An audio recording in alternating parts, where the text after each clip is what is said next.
Donc bonsoir à tous. Pour ceux qui n'ont pas suivi tout à l'heure, justement, on fait une interview pour l'association Joie de Vivre. L'association qui est basée, elle, au Cameroun, justement, avec notamment les fondations qui sont entre la Suisse, la France et le Cameroun. Donc nous sommes avec Linda, la coordinatrice justement de cette association. Et voilà pour le petit débriefing. Donc ma première question, c'était en tant que coordinatrice, justement, qu'est-ce que toi tu fais? Donc voilà, comme je l'ai dit tout à l'heure, c'est un peu d'essayer de rallier un peu les personnes qui bossent pour l'association, entre guillemets, c'est des personnes qui sont bénévoles, hein, Oui. qui bossent pour l'association en France et en Suisse, et toutes celles qui sont également au Cameroun. Essayer de faire connaître au max l'association, de récolter des fonds pour des divers projets, pour l'entretien des enfants à l'orphelinat, etc. D'accord, ok. Aider justement, aider les autres, aider ton prochain. Est-ce que pour toi c'est une vocation ou vraiment c'est parti comme ça? Et moi, je dirais que c'est pas une vocation, c'est quelque chose dans lequel on a grandi, en fait, avec mes frères et sœurs. Oui. Moi, j'ai toujours vu mes parents aider des gens, accueillir des gens à la maison. Euh, c'est pas quelque chose, en fait, qui est en toi, et puis au fil du temps, ben, je pense que c'est quelque chose qui grandit, comme vraiment une petite graine, et puis après, ça prend une place un peu plus importante ou pas selon, je vais dire, les expériences que tu as eues dans la vie.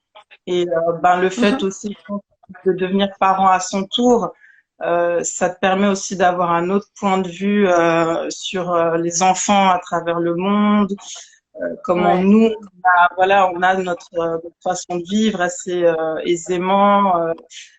Donc voilà, et il y a une minorité dans le monde à vivre comme ça. Faut pas se mentir là-dessus, de pouvoir élever nos enfants comme nous on les élève en Occident, c'est vraiment, c'est une chance, c'est une aubaine. c'est Donc de clair. pouvoir justement aider ben, d'autres enfants à s'épanouir, à grandir dans un minimum de conditions, voilà, c'est vraiment je veux dire, c'est même plus voilà, c'est quelque chose qui est devenu normal en fait. C'est même plus Ouais, quelque chose aussi, voilà. ok. Je vois, je vois. Donc, ok, donc ça a été lancé justement en 2008. D'accord, donc on peut dire que vous êtes actif maintenant depuis 12 ans, le calcul il est vite fait. Hein. Et à la base, c'était plutôt des points d'accueil, on peut dire. Au tout début, c'était des points d'accueil ponctuels jusqu'à Voilà. jusqu'à la période de 2016 où en 2016, vous avez inauguré justement votre centre d'accueil. Donc là, c'était vraiment Voilà. le gros projet qui s'est effectué. Donc raconte-nous un peu tout ça justement. Ben, justement, c'était donc comme tu le disais au début, on accueillait les enfants un peu euh, en fait dans des familles d'accueil qu'on avait trouvées. Bon, en Afrique, je veux dire, c'est pas le même système qu'en Europe. Il y a quelque chose qui il y a un institut qui fait ça, etc., etc. Ouais. En Afrique, on est beaucoup plus dans la solidarité, dans les valeurs familiales. Mais malheureusement, il y a quand même la réalité de la vie qui a un coût financier. Donc, il y a des fois des familles qui aimeraient accueillir des enfants, mais qui financièrement ne peuvent pas subvenir à ce besoin. Donc, nous, on était là un peu dans le relais, en fait. De dire que, bah voilà, là, il y a des enfants qui ont vraiment besoin d'un foyer. Vous êtes en capacité au niveau amour, au niveau espace, etc., etc., pouvoir accueillir cet enfant, le faire grandir. Nous, on vous donne les moyens financiers pour ça. Donc, D'accord. en aiguille, les choses un peu voilà, les choses se sont mises en place et on a voulu créer notre propre entité, notre propre. Nous, on préfère appeler ça un centre d'accueil. C'est vrai qu'au Cameroun, malheureusement, on n'a pas pu mettre ce titre. On a dû le mettre comme en tant que qu'orphelinat. Mais on D'accord. recueille des enfants qui sont, oui, effectivement, abandonnés par leurs parents ou qui n'ont pas de parents, ou qui sont, oui, effectivement, sous la tâche familiale.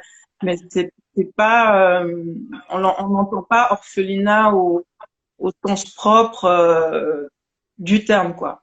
Ok. Des enfants qui n'ont pas du tout de parents. On a des enfants qui ont encore leurs parents, mais qui sont malheureusement dans l'incapacité de s'occuper. Justement, d'accord, ok.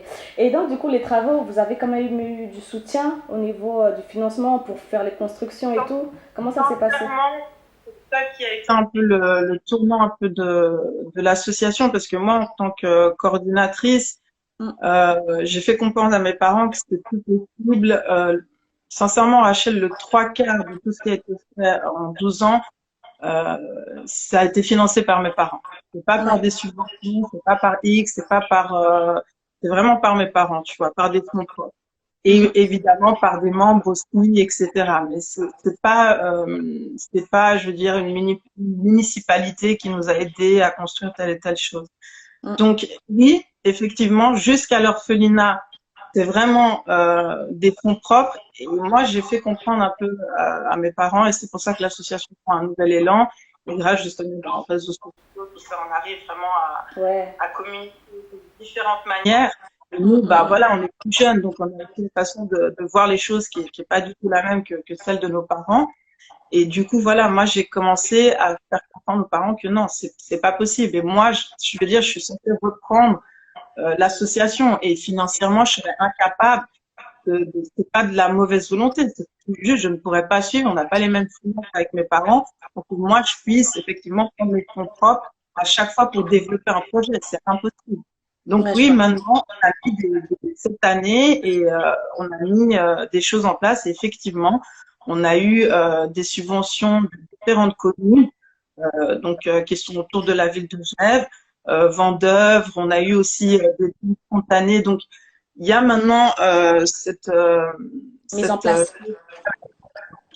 Et là, notamment, on va mettre en place, donc malheureusement avec tout ce qui s'est passé, le Covid-19, ça a bloqué tout le monde. On avait un premier voyage solidaire qui devait venir, une association qui s'appelle Solidarité Sport, qui me regarde beaucoup. Et donc malheureusement, ça a été annulé. Et à côté de ça, on est en train de mettre aussi les parrainages des enfants. Donc vraiment, qu'il soit au niveau de l'orphelinat, soit complètement subventionné et qu'on puisse passer encore à autre chose. Et évoluer encore mieux.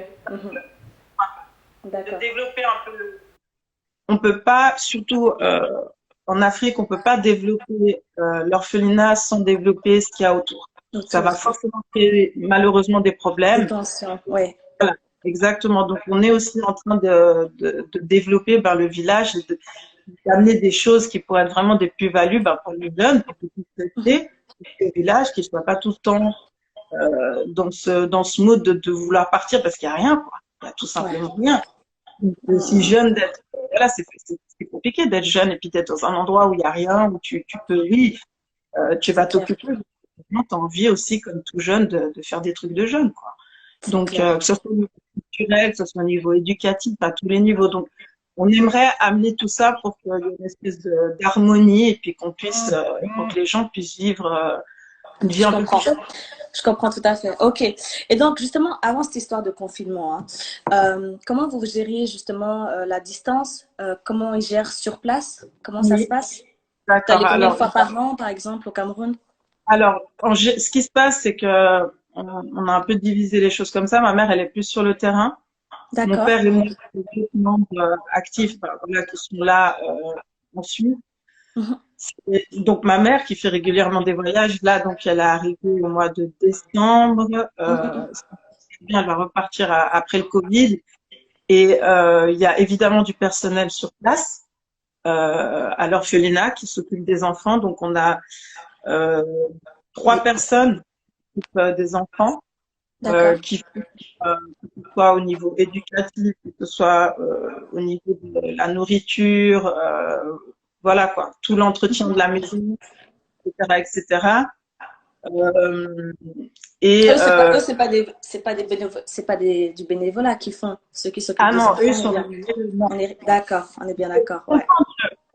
Cette notion de bénévolat, nous on a un minimum, on peut se permettre de faire du bénévolat.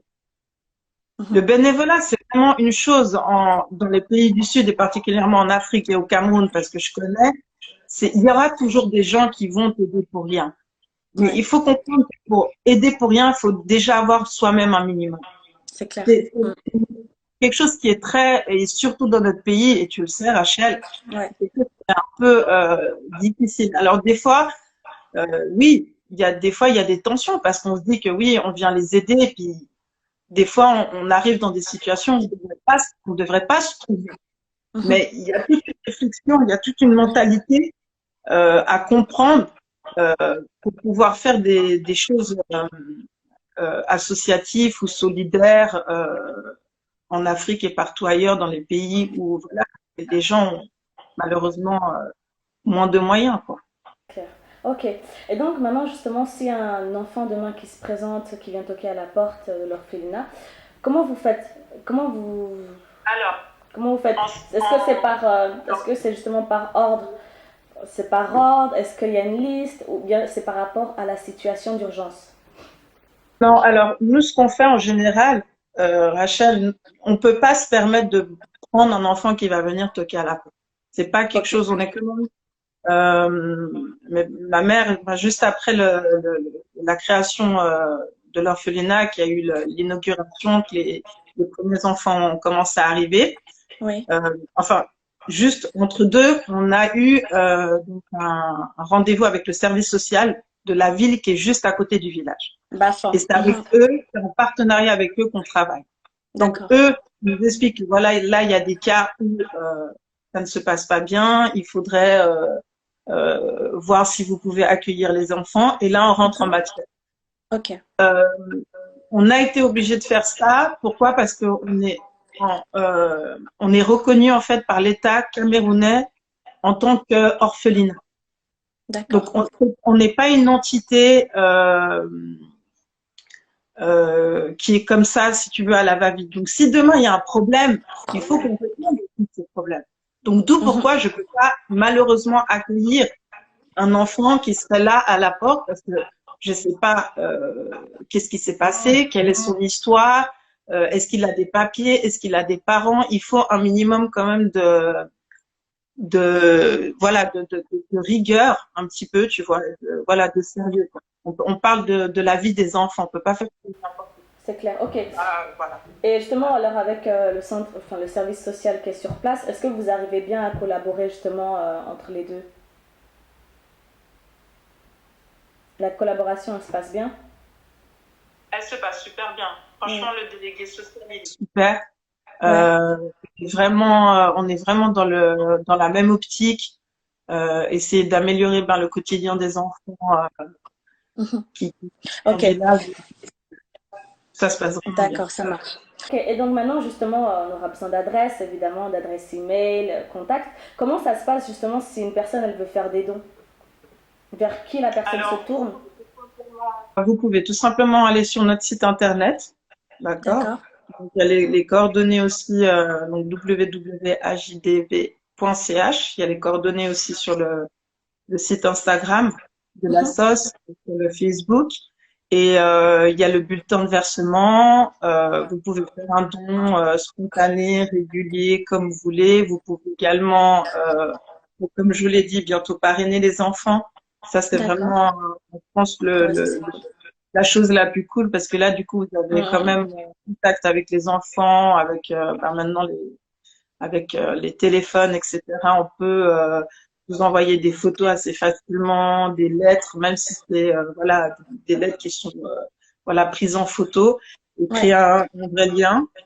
Et puis voilà. Alors justement, à l'heure actuelle, quel objectif finaux vous visez pour l'association, bien évidemment? Alors là, dans les 5 années à venir, on a fait un petit peu le plan, bah voilà, justement des projets. Donc justement, donc le centre, on aimerait un centre du type maison de quartier. D'accord. Le village, ça c'est vraiment très très bien pour eux. Et construire aussi une école qui serait technique, À côté qui du centre? serait pas forcément à côté du centre, mais qui serait toujours dans la même région, tu vois, dans le même périmètre, et D'accord. qui serait gratuite. Et ça, c'est Ok. un gros challenge parce que les D'accord. écoles, il y en a très peu, et c'est un très gros challenge. Et donc, vous pouvez préciser exactement dans quelle région vous êtes? Donc, c'est au nord-ouest, Alors, non, on est à l'ouest du Cameroun. l'ouest? Mhm. Voilà, exactement. Donc, le village, il s'appelle Manfelouk. D'accord. Et la ville est plus proche à côté, donc c'est Bafan. D'accord. Ok. Très bien. Et justement, alors, y a-t-il des besoins qui manquent actuellement pour les enfants? Y a-t-il des besoins? Bien sûr, ouais, il y a toujours bon, là, on est en plein travaux pour ceux qui nous suivent sur Instagram. Oui, il y a eu malheureusement avec le Covid aussi l'arrêt. On était en train de faire toute la terrasse, en fait, toute la cour, l'aménagement de la cour pour que ce soit complètement avec des pavés pour plus que le sable, en fait, rentre. Bon, bah, pour ceux qui connaissent l'Afrique, hein, et la poussière et le sable. Donc voilà, ça évite au sable de rentrer dans la maison. Il y aura un espace complet de jeux pour les enfants avec balançoire, etc. Donc ça, c'est vraiment cool. Et là, ce qu'il nous faudrait dans le vraiment, ce qui serait vraiment top, c'est commencer à mettre des panneaux en fait, des panneaux solaires en fait, pour être complètement dépendant. C'est un gros souci. Voilà, on connaît ce souci en Afrique et voilà. Nous déjà, dans un premier temps, pour les enfants de l'orphelinat, avoir de l'électricité, voilà, sans coupure, sans rien, voilà, et après, bah voilà, comme je t'ai dit, pour le village, ce sera encore mieux. D'accord, très bien. Ok. J'avais envie de te demander justement, alors, as-tu un dernier mot à dire? On arrive gentiment à la fin de l'interview. As-tu un dernier mot à dire à tous ceux qui nous regardent, où on peut soutenir? As-tu un dernier mot à dire? J'aurais juste un petit dernier mot à dire bah, par rapport à la période dans laquelle on est. C'est vraiment une période où je pense à le temps de réfléchir à ce qu'on veut, au genre de personnes dans notre vie. Il n'y a pas besoin de faire des choses formidables pour aider l'autre. C'est vraiment des fois des petits gestes, même un petit sourire. Vu qu'on est dans une société où tout ça devient extrêmement difficile, il faut tout le temps le rappeler. Donc, je l'appelle quoi. Si vous pouvez juste être encore un peu plus smile et être un peu plus encore dans l'amour, bah, voilà. C'est parfait. Voilà. D'accord, ça marche. Et donc, ton prochain voyage, ça sera quand? Désolée, j'avais encore une question. Bah, écoute, c'est quand ton prochain voyage, du coup, avec... il n'y a pas de souci. Je vais être au Cameroun. Bah, là, on attend que l'histoire du Covid passe. Et puis moi, je pense que ça compte pour les fêtes de Noël. J'aime bien partir parce que du coup, à chaque fois que je viens en fête de Noël, on part avec tous les enfants. Puis on va soit, bah, comme cette année, on est parti à Kribi. L'année dernière, on était à France.